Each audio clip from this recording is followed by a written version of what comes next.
Dans plusieurs églises, le pasteur parle des anges, parfois en leur donnant des rôles, mais aussi des noms, qui malheureusement n'est pas reconnu dans les Écritures. Alors aujourd'hui, nous nous posons la question sur l'angelologie, ces ministères des anges. Que dit réellement la Bible? Nous allons développer dans cette émission Religion et Société. Mesdames, Messieurs, bienvenue et nous allons en parler tout de suite avec notre invité, les curux de la divinité, Dr Mukuna. Ça faisait quand même très longtemps qu'on l'a reçu sur ces plateaux, mais nous les prenons juste après ceci.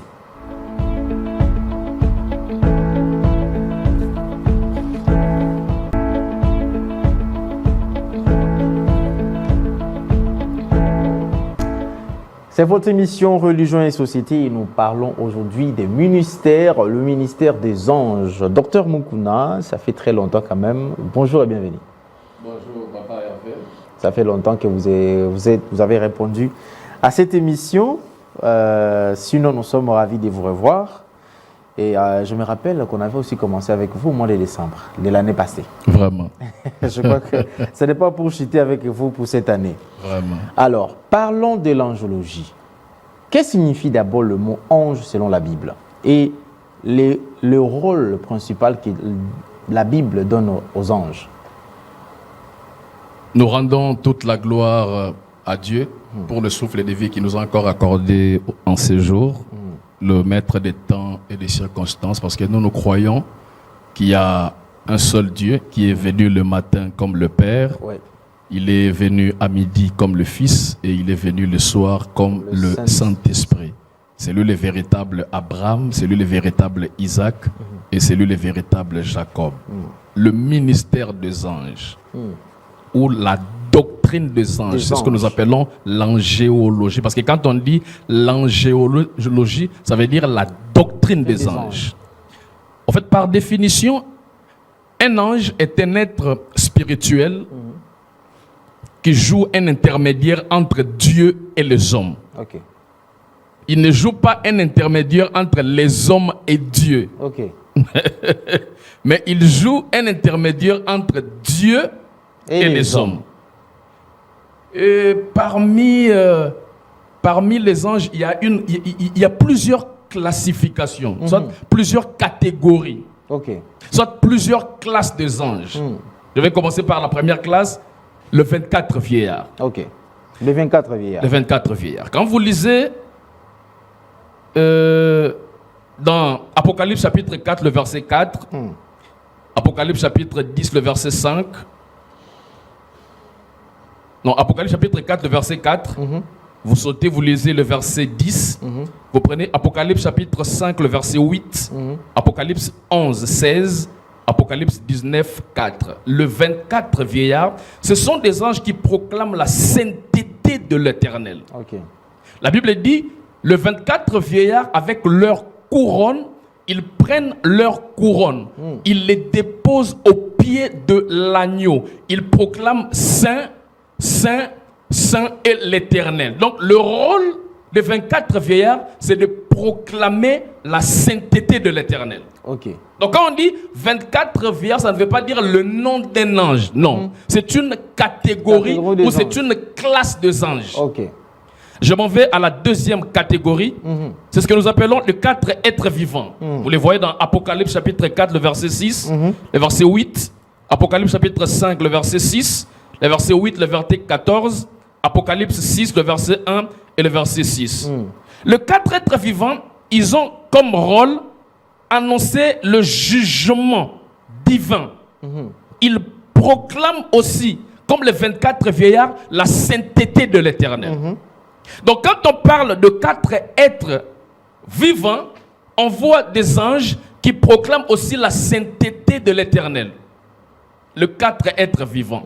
Quand vous lisez dans la Bible, on décrit les 4 êtres vivants parce que Christ, dans la Christologie, est présenté de 4 facettes. Matthieu le présente comme le lion, Marc le présente comme le bœuf, Luc le présente comme l'homme, Jean le présente comme l'aigle. Maintenant, les 4 êtres vivants, chaque être vivant a un visage, de 4 visages présentés par la Christologie. Ils sont seulement au nombre de 4. Ils ne sont pas au nombre de 5. Ils ne sont pas au nombre de 3. Mais la Bible est précise. 4 êtres vivants. Le premier être vivant a le visage du lion. Le second être vivant a le visage du bœuf. Le troisième être vivant a le visage de l'homme. Et le quatrième être vivant a le visage de l'aigle. Ok. La troisième catégorie des anges, c'est ce que nous appelons les chérubins.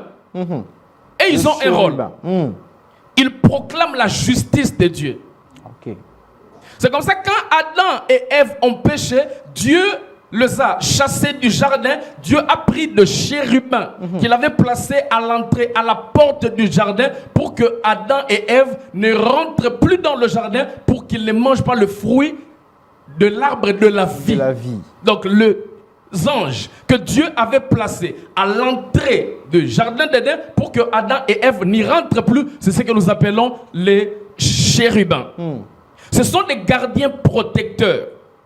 C'est comme ça, même quand vous allez dans le tabernacle de Moïse, il y avait le parvis, le lieu saint, le lieu très saint. Mais dans le lieu très saint, il y avait l'arche.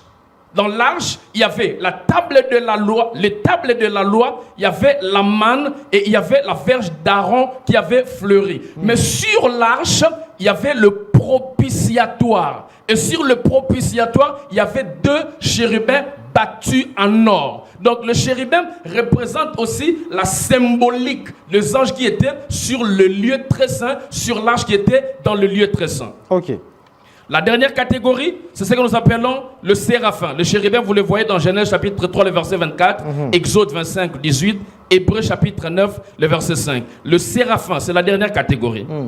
Ce sont les anges qui entourent le trône divin et ils le louent incessamment. Vous voyez seulement une seule mention, Ésaïe chapitre 6, le verset 2. La Bible dit, le séraphin, ils ont 6 ailes. 2 ailes pour se couvrir le visage.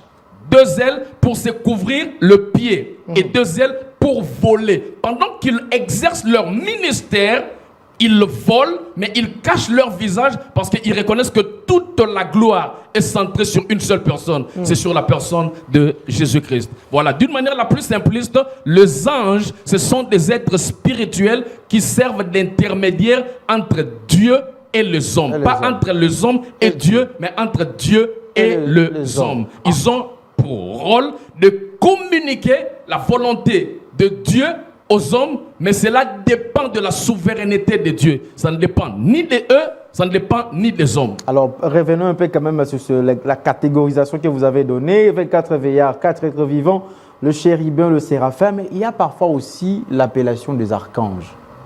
D'où est-ce que ça vient? En fait, les archanges, ce sont des... Quand on dit archange, ça veut dire ange en chef. Ok.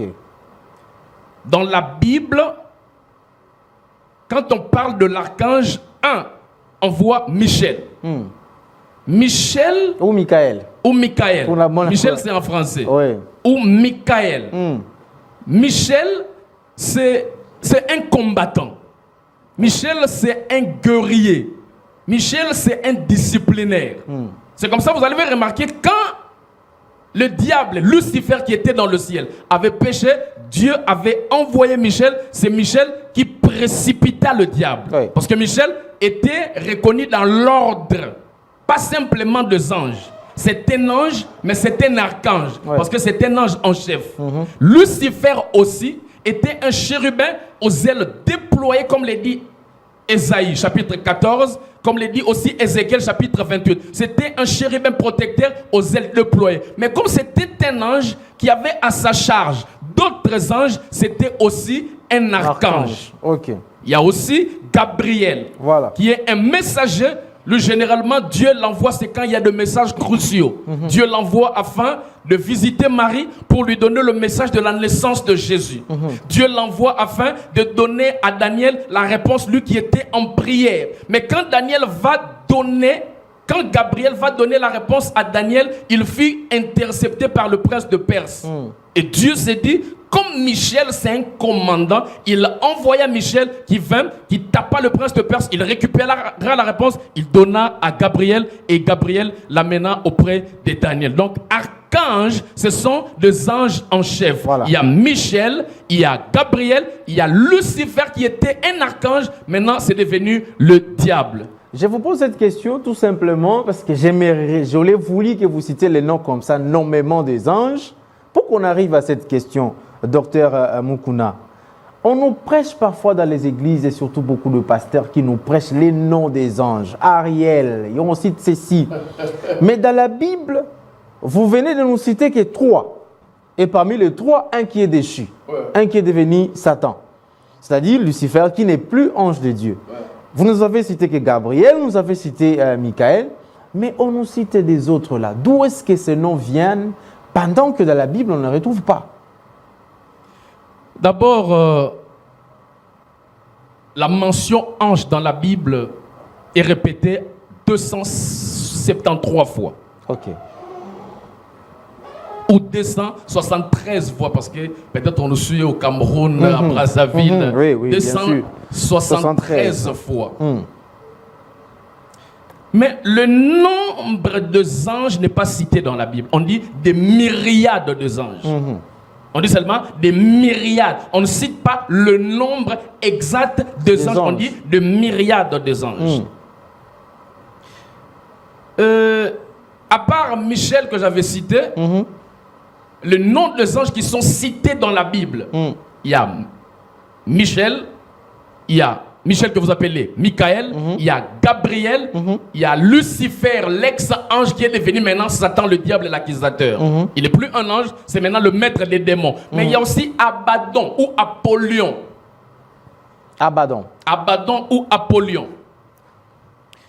Lui, il est le maître de l'abîme. Vous pouvez voir son nom dans Apocalypse chapitre 9, le verset 11. Quand on dit Abaddon ou Apollyon en grec, c'est l'ange de l'abîme, c'est l'ange de la destruction. Il dirige une grande armée de démons. Ce sont les noms qu'on a cités. Mais il y a aussi... Donc c'est un ange du diable alors? C'est un ange du diable, c'est un ange déchu. Lui, il est comme Lucifer. Je le mets dans la catégorie de Lucifer. Ils étaient des anges avec les autres, mais quand ils ont été déchus, Abaddon et Lucifer ne sont plus dans le camp de Dieu parce que ce ne sont plus des anges fidèles. Mais il y a un ange qu'on appelle Raphaël, qui est cité dans le livre de Tobie. Parce qu'aujourd'hui, la plupart des prophètes qui nous rabattent les oreilles, ce sont des gens, la plupart d'entre eux, ils sont dans la cabale juive. 2, certains sont entrés dans les sciences occultes. Certains sont des ignorants, ils sont mal enseignés. Parce qu'il y a une différence entre le maître trompeur et le maître trompé. Le maître trompé, c'est quelqu'un qui a une bonne intention de dire la vérité, mais il a été mal enseigné. Avec une bonne intention, il ne distille pas la vérité, il distille le mensonge, mais avec une bonne intention. C'est la plupart des jeunes hommes qui suivent des prophètes qui ont été mal informés et ils transmettent cette mauvaise information. Mais le maître trompeur, c'est quelqu'un qui, sachant que ce qu'il dit est faux, mais il le dit intentionnellement parce qu'il a un intérêt. Et la plupart des gens qui prêchent, qui citent les noms des anges, soit ce sont des ignorants, soit ils sont dans la cabale, soit ils sont dans le secte occulte, ils les disent parce qu'ils font la publicité de leur loge satanique et mystique. Donc, j'étais en train de dire que quand on parle des anges, les noms, vous avez parlé de Raphaël. Il y a le nom, j'ai cité le nom d'Abaddon ou Apollyon. Lui, il est l'ange de l'abîme. C'est un ange déchu comme Lucifer. Mais il y a dans la Bible, vous savez, il y a ce qu'on appelle la canonisation. Si la Bible n'avait pas été canonisée, elle aurait plusieurs livres. Notamment la Bible est utilisée par l'Église catholique. Oui, effectivement, par l'Église catholique, par l'Église protestante, par l'Église orthodoxe. Il y a plusieurs livres.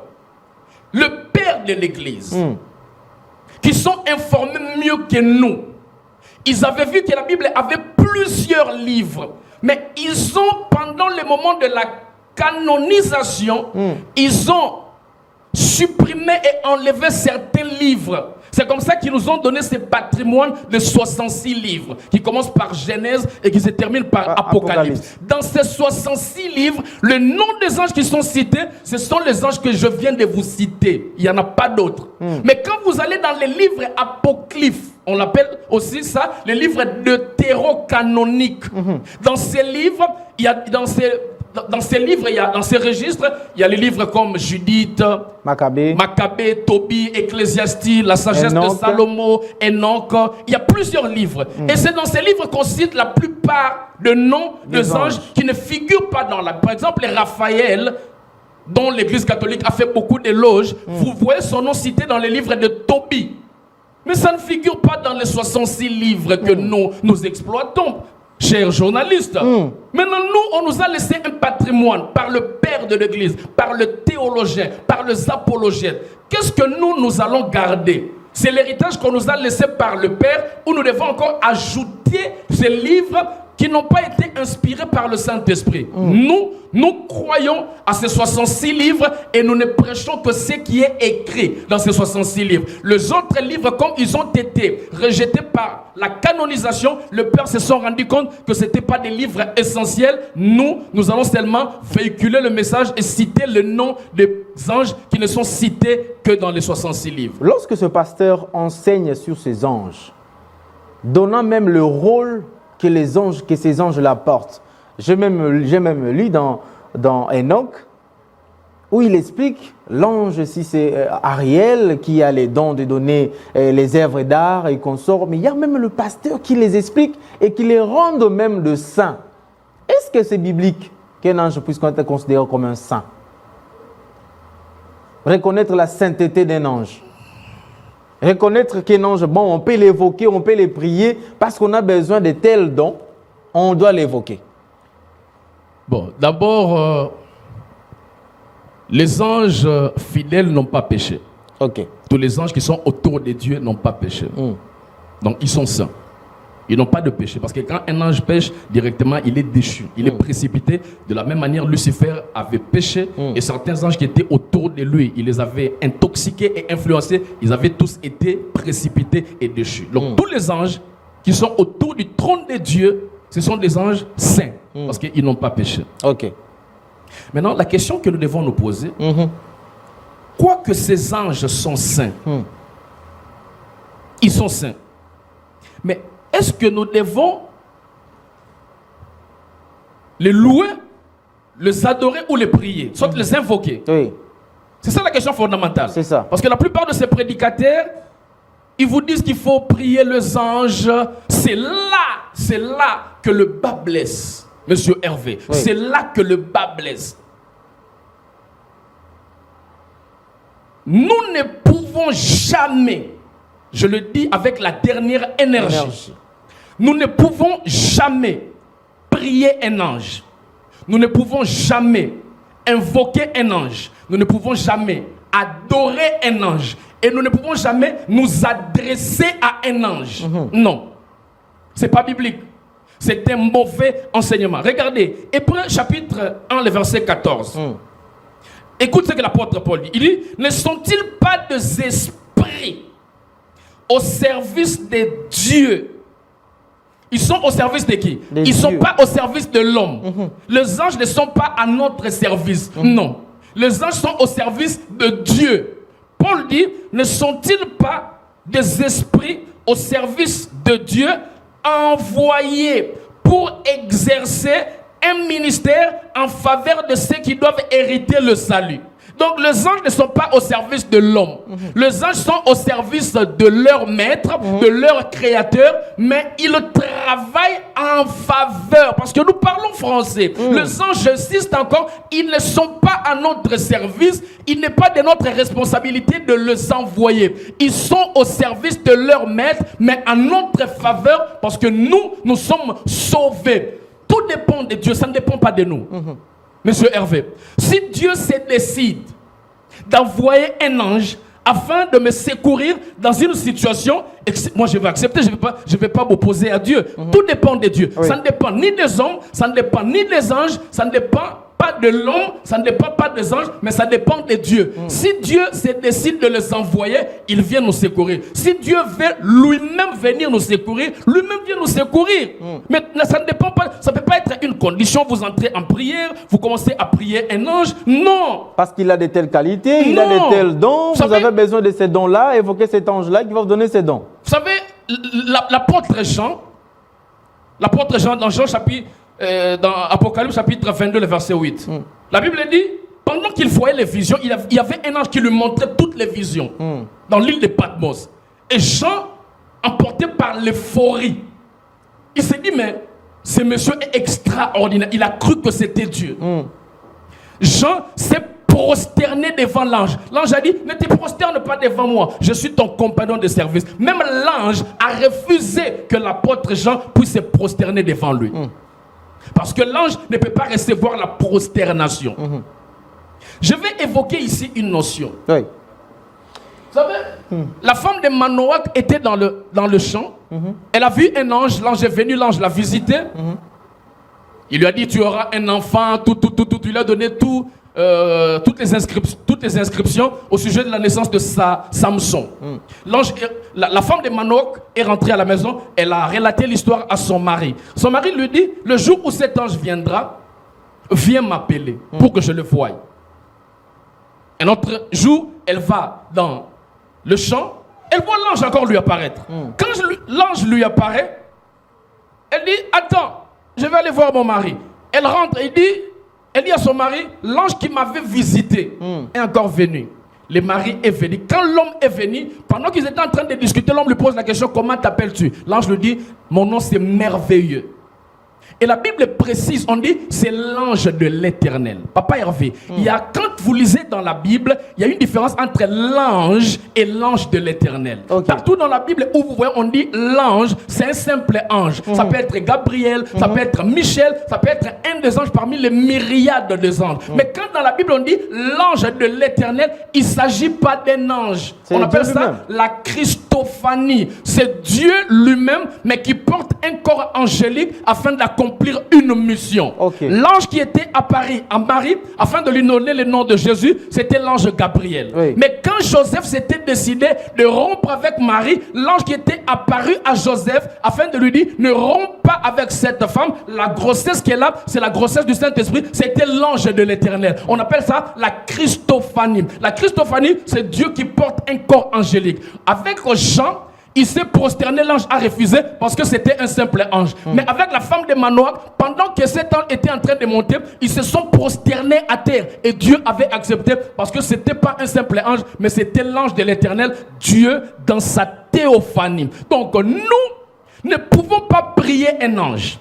Nous ne pouvons pas adorer un ange. Nous ne pouvons pas nous adresser à un ange. Mais si Dieu envoie un ange, je l'insiste, que ça dépend de la souveraineté de Dieu. L'apôtre Jean dit, tout ce que vous demanderez au nom de Jésus, croyez que vous l'avez reçu et vous le verrez s'accomplir. L'apôtre Paul dans Éphésiens dit, tout ce que vous faites en parole ou en œuvre, faites-le au nom de qui? Au nom de Jésus. Ce n'est pas au nom d'un ange, nous faisons tout au nom de Jésus. Mais si Dieu se décide de nous envoyer un ange pour nous secourir, quand il vient, il nous donne un message, on peut parler avec un ange, on peut entendre un ange, on peut voir un ange, mais la condition c'est que Dieu l'envoie. Ce n'est pas que nous prions que Dieu nous envoie un ange.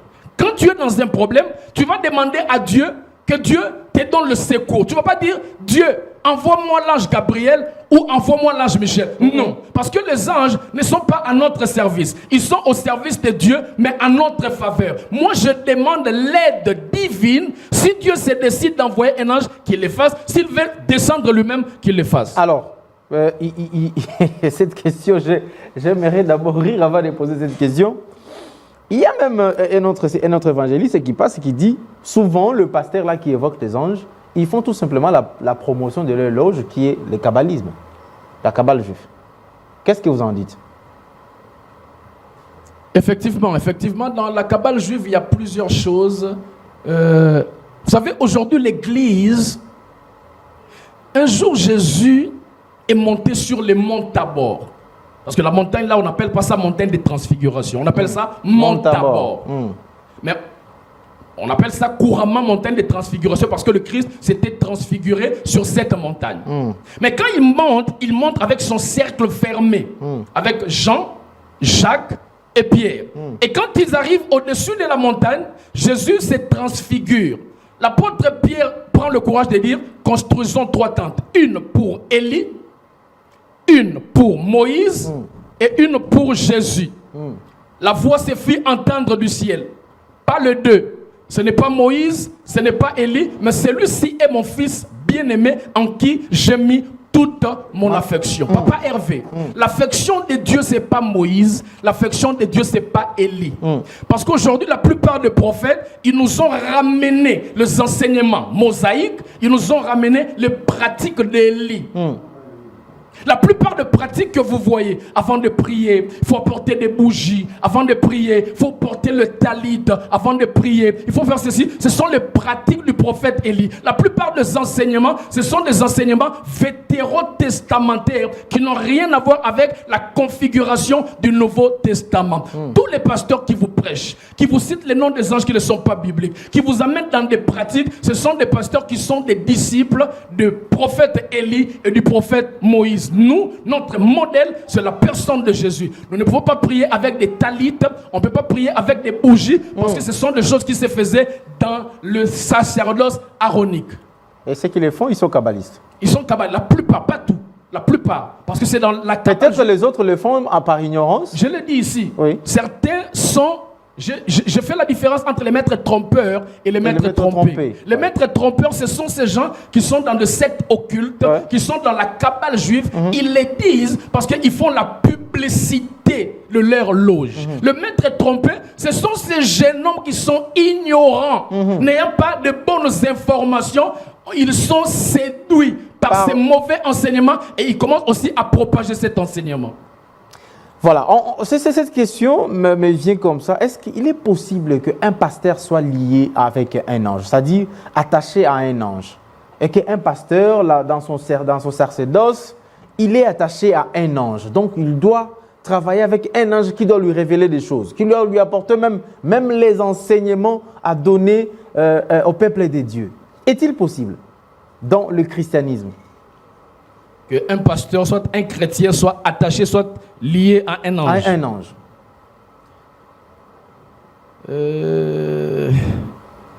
Il n'y a pas une disposition légale, ni biblique. Il n'y a pas un verset biblique, que ce soit dans la configuration du Nouveau Testament, que ce soit dans l'Ancien Testament. Il n'y a pas un verset biblique qui prouve qu'un pasteur ou un chrétien ou un homme peut être attaché à un ange afin de lui donner des révélations. D'ailleurs, les anges, ils sont inférieurs à l'homme. Le jour où leur maître a péché au ciel, il a été comment? Précipité. Mais le jour où Adam est tombé dans le jardin, Dieu a quitté le ciel, Dieu est descendu dans le jardin, Dieu a revêtu Adam, Dieu a attendu 4000 ans après. Il est entré dans le corps de l'incarnation, il a été pendu au bois du calvaire, il est mort pour l'homme. Mais Dieu n'est jamais mort pour un ange. Donc les anges sont inférieurs à nous. Nous sommes supérieurs à eux. On ne peut pas les élever, on ne peut pas leur donner une place, je ne sais pas, stratégique. Non, un ange ne peut pas me révéler. Toute révélation que je dois avoir, je ne dois le demander que à Jésus-Christ. Il n'y a pas un ange attaché à un pasteur ou à un individu, ça n'existe pas. Parce que le même ange, l'ange Gabriel, était apparu à Marie, le même ange était aussi allé visiter Daniel. Vous voyez que c'est le même ange qui a visité Daniel, qui a aussi visité Marie. Donc il n'y a pas un ange pour un individu. Dieu se décide d'envoyer tel ange à telle personne, il peut changer, il le fait comme il le veut. Pasteur, laisse-moi vous appeler aussi pasteur, vous êtes enseignant de la parole, docteur Mukuna. Comment enseigner sainement sur les anges sans tomber dans l'exagération, dans l'hérésie? Sans tomber dans l'hérésie, comment peut-on enseigner sainement sur les anges? Hébreux chapitre 1, le verset 14, la Bible dit, les anges, c'est de cette manière que nous devons enseigner aux gens. Les anges sont de serviteurs, ils sont au service de Dieu, mais en faveur de nous qui héritons le salut. C'est ce que nous devons enseigner à l'Église. Nous devons enseigner à l'Église que les anges sont des êtres intermédiaires, pas entre l'homme et Dieu, mais entre Dieu et l'homme, parce que l'homme n'a pas le pouvoir d'envoyer un ange. Il n'y a que Dieu qui a le pouvoir d'envoyer un ange. Mais si Dieu envoie un ange, la plupart des gens ont aussi reçu les anges. Certains n'ont pas reçu les anges. par manque d'hospitalité. L'ange vient le visiter, mais lui, par manque d'hospitalité, il rejette l'ange. Dieu peut envoyer l'ange. Nous devons demander à Dieu, quand Dieu nous envoie des anges afin de nous visiter, afin d'avoir le discernement des esprits, pour discerner les anges, les hommes. Parce que quand ils viennent comme des hommes. Mais nous n'avons pas le droit, dans la prière, de dire à Dieu de nous envoyer des anges. Non. Mais si Dieu, dans sa souveraineté, se décide de nous envoyer des anges, quand il vient, nous les recevons, nous pouvons les entendre, nous pouvons le voir, ils peuvent nous visiter, ils peuvent nous parler, nous pouvons même échanger. Mais il faut que le mouvement parte du divin à l'humain et non de l'humain au divin. Merci beaucoup, Dr Mukuna. On s'arrête là. C'est terminé. C'est terminé. C'est terminé. Ça n'a pas pris 30 minutes. Nos 30 minutes elles sont tellement terminées. C'est fini. Et je pense que là, nous allons comme ça signaler que ça, c'est tome 1. Il y aura tome 2. Ouais, okay. Il y aura tome 2, comme ça, nous viendrons terminer cette histoire de l'angiologie, les enseignements des anges. Écoutez, enfants de Dieu, on vous enseigne les noms des anges pendant l'église. Vous voyez les pasteurs évoquer même l'explication concrète d'un ange. Mais si vous-même, vous allez chercher dans la Bible, vous ne trouvez jamais les noms de cet ange-là dans la Bible. Comprenez seulement votre pasteur. Soit il est un maître trompeur, soit un maître trompé. Je préfère cette terminologie-là pour signifier. Alors, merci beaucoup, nos chers téléspectateurs. Merci beaucoup, Dr Mukuna, pour répondre à notre invitation. Merci à toi également, Junior Bemba, et toute l'équipe technique. Et Richard Widi aussi. Merci à Jonas Minga. Merci à la direction de production et à la direction des programmes. Nous nous retrouvons dimanche prochain avec le même plaisir, mais aussi avec un autre invité, une autre thématique. Au revoir.